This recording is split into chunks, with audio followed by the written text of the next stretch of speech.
Greetings and welcome. This is about frankincense tincture. And frankincense tincture is an alcohol extract of frankincense resin. And specifically, it is the extract of Boswellia sacra species. Now, frankincense tincture is not widely available. It's not found very much. It's not produced very much. Myrrh tincture is much more common. And I have been studying and teaching about frankincense in various forms for decades, about the different types of resin and their uses in aromatherapy and for incense and fumigation and spiritual practices. And I have never come across frankincense tincture. And so I began to study the use of frankincense more deeply from the standpoint of what if it was a tincture? What if we actually had an extract of this form? And what I found was what I had learned before about the use of frankincense in various preparations in classical Chinese medicine. It's used more in Chinese medicine historically as a medicine than it is in Ayurveda. And when I started looking at the ways that these resins were used, as I had learned a long time ago when I first started my studies, I discovered that there were many reasons why we should have a frankincense tincture. Frankincense as a resin was widely used in medicines for musculoskeletal problems, liniments for musculoskeletal pain, inflammation, stiffness, arthritis, and also in the branch of medicine called Tika medicine, Tika, meaning hit medicine, the medicine that was developed in the Shaolin monastery for kung fu injuries. So frankincense was always used as a paste. Frankincense was mixed with other herbs and used as a paste for external topical applications for this. But frankincense also has been chewed as a resin historically for all kinds of problems in the mouth, because it has a small amount of essential oil in it that is liberated when we chew the resin, and that is antimicrobial and anti-inflammatory for dental problems and problems of gingivitis and so forth. And secondarily, it can have a positive effect on the digestive system. And also for various kinds of skin conditions. The resin and the resin powder have been used for a very long time in preparations for the skin. And also, the resin has been used for a very long time macerated in carrier oils. And so we find then that in Chinese medicine, as well as in the medical systems from the harvesting areas, such as in Egyptian medicine, or Unani medicine and Arabic medicine, the medicine of North Africa, where frankincense was very prevalent, we find that there are many, many uses of it, including some internal use of extracts. So, for example, one of the extracts that has been made historically is to take a piece of frankincense, such as this, very high grade, and to soak it in water, and it turns into an emulsion. It turns into a milky emulsion. And that emulsion is very powerful. It's very strong because it has a lot of essential oil in it. And that is used as a mouthwash. And a very small amount of that emulsion is also has been taken traditionally for a very long time for enhancing cognitive power. Why? Because frankincense moves the blood.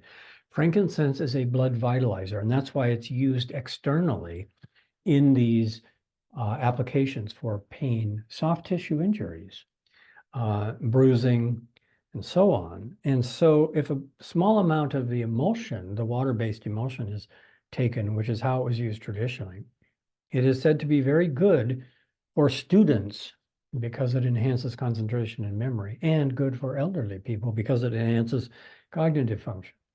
Now, these are the traditional uses of the resin and preparation of the resin. Now, with modern aromatherapy, we were introduced to the distillation of the resin into essential oil form.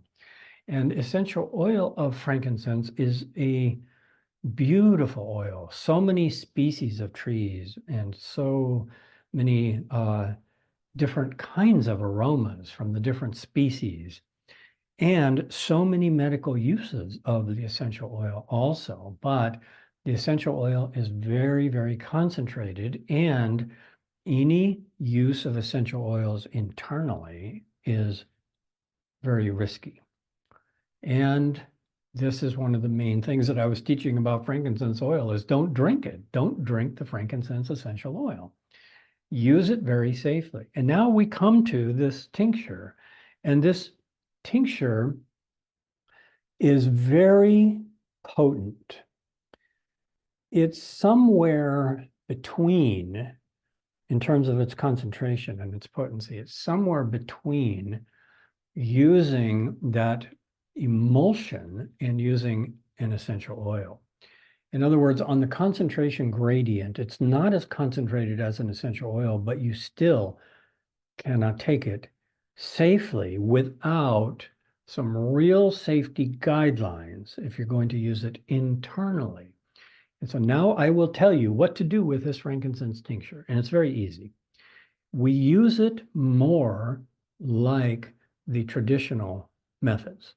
What that means is we use this tincture, which was made specifically for Floracopeia, specifically according to my criteria of what I was looking for.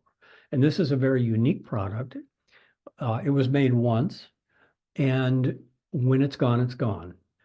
And so we would like to know how to use it, and you would like to have it in your pharmacy for very specific things. So first of all, we will consider it for injuries, for topical external use. Now, if you put it directly on the skin, it is safe. Essential oil of frankincense, as long as you don't overdo it, it's not as dermotoxic and inflammatory as many essential oils, but you still should not be putting essential oil of frankincense directly on the skin too much. On the other hand, this is relatively safe to put on the skin, but I don't recommend that you do it that way.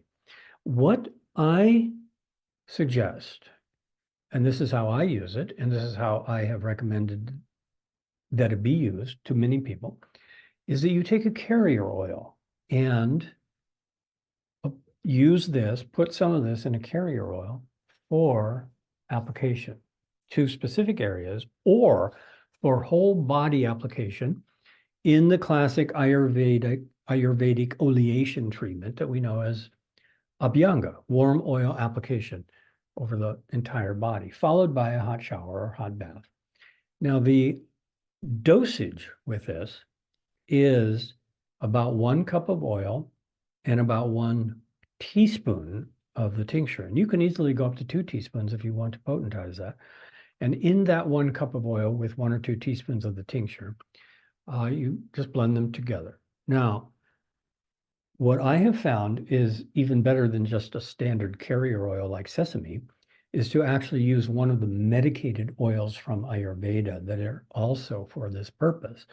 And the main one that a lot of people know about and that I recommend frequently is Mahanarayan oil. Mahanarayan oil is the classic oil for warming the musculoskeletal system, improving circulation, increasing flexibility of the joints, supporting the connective tissue. And it's also good for the skin.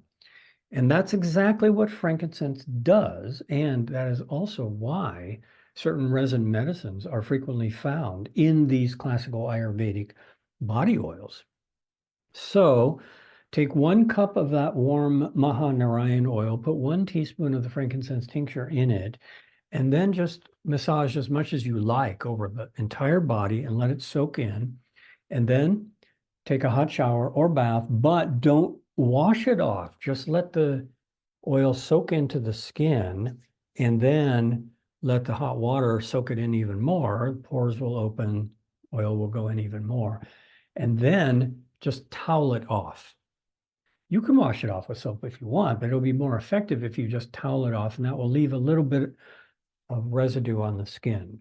Now, always keep in mind that if you are using a towel for your abhyanga, you should use a lot of soap when you wash it and dry it on low heat because oily towels combust. So be careful with that process. Now, that's a very common way that people are using this frankincense tincture. And what is it going to treat? Well, it's going to improve circulation. It's going to increase the flexibility of the limbs. It's going to reduce inflammation. It's also protective for the skin.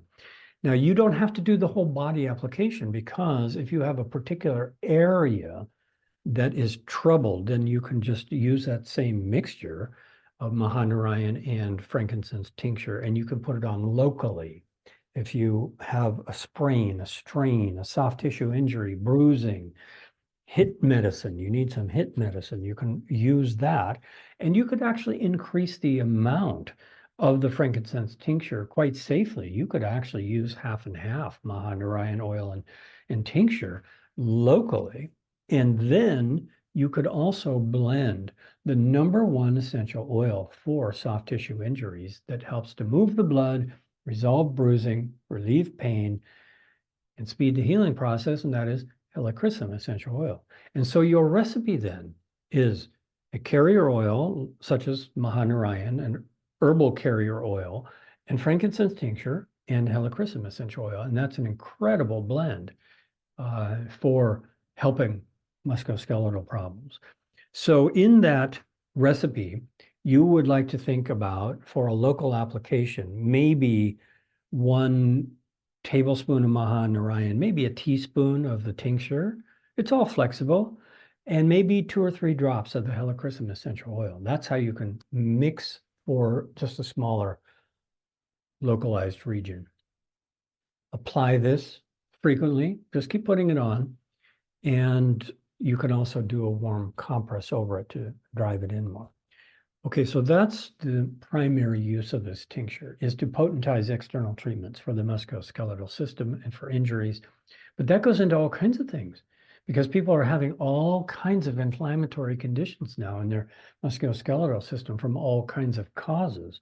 And so this is really good for everyone, especially if you are more on the colder side, the Vata side. You are getting older, you're getting stiffer, skin is drying out more. You feel like, oh, the strength of the muscles and joints is just not what it used to be. This is a great way to use this.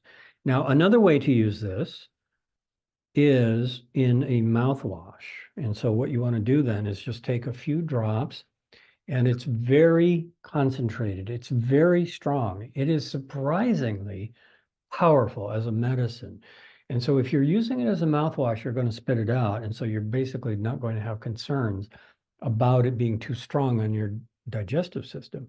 What I would say for a mouthwash is 2 drops in about a 1/4 cup of water. And then, because it's in tincture form, it will emulsify. It will mix nicely, which essential oils will not. They will float on the water, they'll separate. But this tincture will mix nicely in this emulsion. And then you can just use it, rinse the mouth, rinse, rinse, rinse, rinse, wash it through the teeth, rinse, rinse, and then spit it out. Okay, and it will leave your mouth feeling very refreshed and very clean. Now, you probably are already thinking about this. And what about adding this to oil pulling? Absolutely. And so with this, you can take maybe 2 tablespoons of a carrier oil, and the most common carrier oil is going to be sesame. But if you would like, you can add a little bit of neem oil to the oil pulling, the oil rinsing routine, because neem oil is very strongly antimicrobial and anti-inflammatory.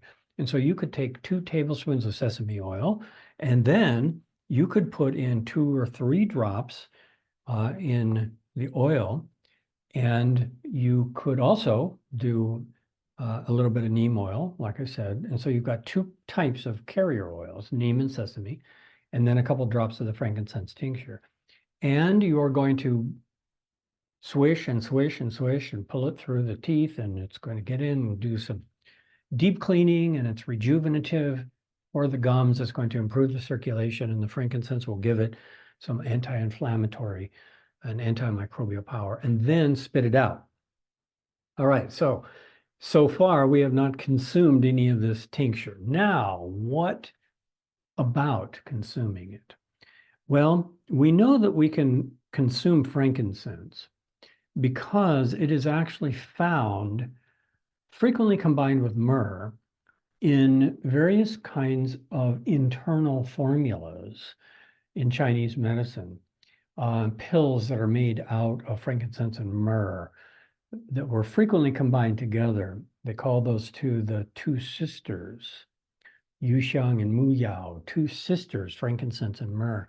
And not only were they used topically, which was their primary use, but they were also mixed with other herbs and made into pills and taken internally. Now, if we look at the internal uses, what we see is that it is a very strong medicine to take internally.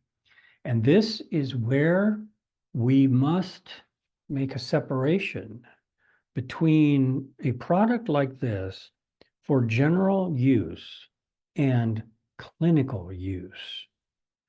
So I will now mention that this tincture is helping people clinically, but the dosage is really low, 1 drop once or twice a day. And if you taste it, you will notice that it is incredibly, surprisingly bitter. Okay, and so in the classical formulas, what you see is that it is used for blood stagnation pain internally, and it is very strong, and it is used only for a short period of time, and it is also accompanied with numerous warnings and contraindications that it can upset your digestive tract because of its bitterness. So therefore, what I am going to say is don't take it internally unless you are getting some further medical guidance about it. And if you do take some internally, be aware that you may upset your stomach. It's really heating to the stomach because it's so bitter and sharp, okay? So I will advise, just as a general warning here, don't use it internally. On the other hand, if you want to get some of the benefit of taking frankincense internally without taking it in this tincture form, then we can follow the older traditions that have been used everywhere, especially in the harvesting regions, of just chewing a piece of resin. And that is going to release a very small amount of essential oil into the mouth. And if we examine what that does as it moves through the digestive system, we'll understand the nature of this medicine, but in highly concentrated form. So if you have the frankincense resin, you want to find a type that is clear, high quality, clean, and you want to warm it in the mouth. It's going to be hard. You don't want to hurt your teeth. You want to take a small amount of it. This is too much. Just take like this much, okay? Small amount, and just warm it in the mouth to soften it up. And then as it softens, begin to chew it. And if you have all kinds of dental work in there, you may not want to do this. So just let it soften like a resin, let it become, easier to chew on. And then as you start to chew it gently, it will start to release the essential oil into the mouth. And that essential oil, very low level of essential oil, which is the active ingredient in the tincture also, is going to mix with the saliva and it's going to move through the digestive tract. Then when you're done with that resin chewing, spit it out. And you will have consumed a microdose of essential oil, okay, from that little piece of resin. Now, in one drop of this tincture, there's a lot more essential oil content than that. It's a lot more concentrated. That's why we have to keep it for clinical purposes. And what people find historically, what they report about it historically, is that it is very cleansing. It is very purifying to the mouth. And as it mixes with the saliva in a very, very microdose level, then it actually has a mild bitter cholagogic stimulant action, meaning that it stimulates secretion of digestive juices, starting with hydrochloric acid, so it can improve digestion. And it will have an effect by activating this entire cascade of digestive juices of regulating peristalsis, improving assimilation, reducing gas and bloating, and so forth. Now, that's a kind of side effect for the digestive system that comes when people took or they take these formulas with frankincense and myrrh for pain and injuries, for example. Now, this is clinical medicine. And so what I'm going to advise is just use this tincture as I have discussed externally or just for rinse. Mix it with a carrier oil or mix it with a little water for the mouthwash. Don't consume it internally. If you do not more than one drop, okay, you'll notice it's very strong. And I will add in closing here that a medicine that is this strong is very beneficial if we use it correctly. And I've given you a few historical references for how it has been used internally as the resin. And I will just invite you I will invite you to communicate with me directly for a consultation if you would like to know more about the use of this in your specific health concerns. And it might be that you are absolutely not the person to use this, because anything that is strongly concentrated like this, and this includes a lot of herbs and spices, a lot of people with sensitive digestive systems should not be taking bitters, for example, digestive bitters. But we don't really know, because a lot of times digestive bitters can help with sensitive digestive systems also. That's where we have to make this transition from kind of like generic public-based internet herbal medicine to a clinical consultation. We have to look at the situation carefully and individually. And it may be that this tincture could actually help you with your health conditions medically, but don't use it medically without really studying it first, and especially without talking to me about it. So maybe I will see you in a consultation discussing how to use the frankincense, and otherwise, enjoy it. All of those other uses are very, very safe. They're very gentle and mild, and they're very highly effective. So thank you for joining me. I hope you learned a bit about frankincense and the frankincense tincture.